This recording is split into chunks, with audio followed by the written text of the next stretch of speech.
আমার শাশুড়ি মনে করেন আমি তার ছেলেকে তার থেকে দূরে সরিয়ে দিচ্ছি। প্রথম আমি এসব কথা শুনে চুপ করে থাকতাম, কারণ আমি জানতাম একদিন তিনি নিজেই বুঝতে পারবেন আসল সমস্যাটা কোথায়। কিন্তু সেদিন তিনি আমার সামনে দাঁড়িয়ে বললেন, তুই আমার ছেলেকে আমার কাছ থেকে কেড়ে নিচ্ছিস। সেদিন আমার বুকটা কেমন যেন হালকা কেঁপে উঠেছিল। আমি কয়েক সেকেন্ড তার দিকে তাকিয়েছিলাম, তারপর শান্ত গলায় বলেছিলাম, মা, আপনি ভুল বুঝছেন। কিন্তু তিনি আমার কথা শুনতেই চাননি। তিনি রান্নাঘরের দরজায় দাঁড়িয়েছিলেন, হাতে একটা থালা, চোখে রাগ আর অভিমান মিশে আছে। আমি ভুল বুঝছি? আমি কি অন্ধ নাকি? তিনি বললেন। আমি তখন চুপ করেছিলাম, কারণ এই বাড়িতে আসার পর থেকে আমি একটা জিনিস খুব ভালোভাবে বুঝে গেছি।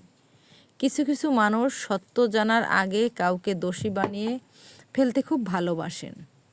আমার নাম মেহেরিন। আমার বিয়ে হয়েছে প্রায় ১.৫ বছর। আমার স্বামীর নাম রাশেদ। খুব শান্ত স্বভাবের মানুষ, খুব কম কথা বলে। অফিস আর বাসা এই ২ জায়গাতেই তার পৃথিবী। আমাদের বাসায় আমরা ৩ জন থাকি, আমি, রাশেদ আর আমার শাশুড়ি হালিমা বেগম। রাশেদের বাবা মারা গেছেন প্রায় ১০ বছর আগে। সেই থেকে শাশুড়ি একাই ছেলেকে বড় করেছেন। এই কারণেই হয়তো তিনি রাশেদকে একটু বেশি আঁকড়ে ধরে থাকেন। বিয়ের প্রথম কয়েক মাস সব কিছু ঠিকঠাক ছিল। আমি চেষ্টা করতাম তাকে নিজের মায়ের মতো সম্মান করতে।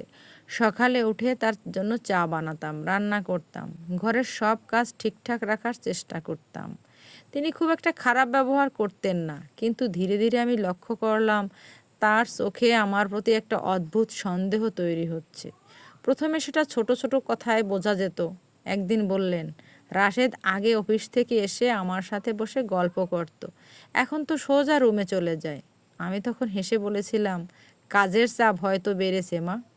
তিনি তখন কিছু বলেননি, কিন্তু তার চোখের ভেতরের সন্দেহটা আমি স্পষ্ট দেখতে পেয়েছিলাম। আর সেই সন্দেহটাই ধীরে ধীরে বড় হতে লাগলো। একদিন দুপুরে আমি রান্না করছিলাম, তখন পাশের বাসার এক খালার সাথে তিনি ফোনে কথা বলছিলেন। আমি রান্নাঘরে দাঁড়িয়ে সব শুনে ফেললাম। তিনি বলেছিলেন, এই মেয়েটা আসার পর থেকেই আমার ছেলে বদলে গেছে। আগে আমার সাথে বসে চা খেত, এখন বউয়ের ঘরে ঢুকে দরজা বন্ধ করে থাকে। আমি হাতটা তখন থেমে গিয়েছিল। চুলার আগুন জ্বলছিল, হাঁড়িতে ডাল ফুটছিল, কিন্তু আমার মনে হচ্ছিল যেন কেউ বুকের ভেতর হালকা একটা চাপ দিয়ে ধরেছে। কারণ তিনি যেটা ভাবছেন সত্যটা আসলে সেটা না। রাশেদ কেন বদলে গেছে সেটা আমি জানি, কিন্তু সেই সত্যটা বলা এত সহজ না। সেদিন রাতে রাশেদ অফিস থেকে ফিরে প্রায় ৮টার দিকে। সে খুব ক্লান্ত। আমি তাকে পানি দিলাম। সে সোফায় বসে জুতা খুলছিল। তখনই শাশুড়ি ড্রয়িং রুম এসে বললেন। তার মুখটা দেখে মনে হচ্ছিল তিনি কিছু বলার জন্য অপেক্ষা করছেন। কিছুক্ষণ পরে তিনি বললেন, রাশেদ, তোর সাথে একটু কথা আছে। রাশেদ মাথা তুলল। কি কথা মা? তিনি একটু চুপ করে থাকলেন, তারপর সরাসরি বললেন, তুই কি এখন আর আমাকে সময় দিতে পারিস না? সারাদিন একটি বারও মা ডাক দিস না এখন? রাশেদ অবাক হয়ে গেল। হঠাৎ এই কথা কেন বলছো? হঠাৎ না, আমি অনেক দিন ধরেই দেখছি। ঘরের বাতাস তখন একটু ভারী হয়ে উঠেছিল। আমি চুপ করে রান্নাঘরের দরজার পাশে দাঁড়িয়েছিলাম। তিনি আবার বললেন, বিয়ের আগে তুই অফিস থেকে এসে আমার সাথে বসে গল্প করতিস, এখন সোজা তোর রুমে চলে যাস। রাশেদ একটু অস্বস্তিতে পড়ে গেল। মা, কাজের চাপ অনেক। তিনি হঠাৎ আমার দিকে তাকালেন। তার চোখে তখন এমন একটা দৃষ্টি যেন সব কিছুর জন্য আমি দায়ী। কাজের চাপ না বউয়ের চাপ? তিনি বললেন। আমি অবাক হয়ে তার দিকে তাকালাম। রাশেদ তখন একটু বিরক্ত গলায় বলল, মা, এসব কি বলছো?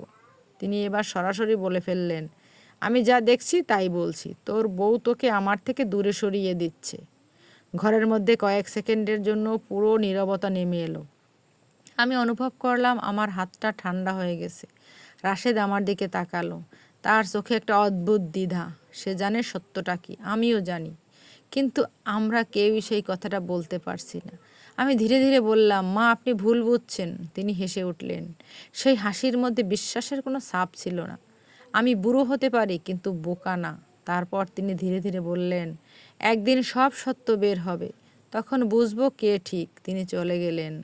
ঘরে তখন শুধু আমি আর রাশেদ দাঁড়িয়েছিলাম। কিছুক্ষণ পর আমি ধীরে ধীরে বললাম, তুমি কিছু বললে না কেন? রাশেদ গভীর একটা দীর্ঘশ্বাস ফেলল। মা এখন কিছুই শুনবে না। আমি চুপ করে গেলাম, কারণ আমি জানি তিনি সত্যিই কিছু শুনবেন না। তিনি যেটা বিশ্বাস করতে চান সেটাই বিশ্বাস করবেন।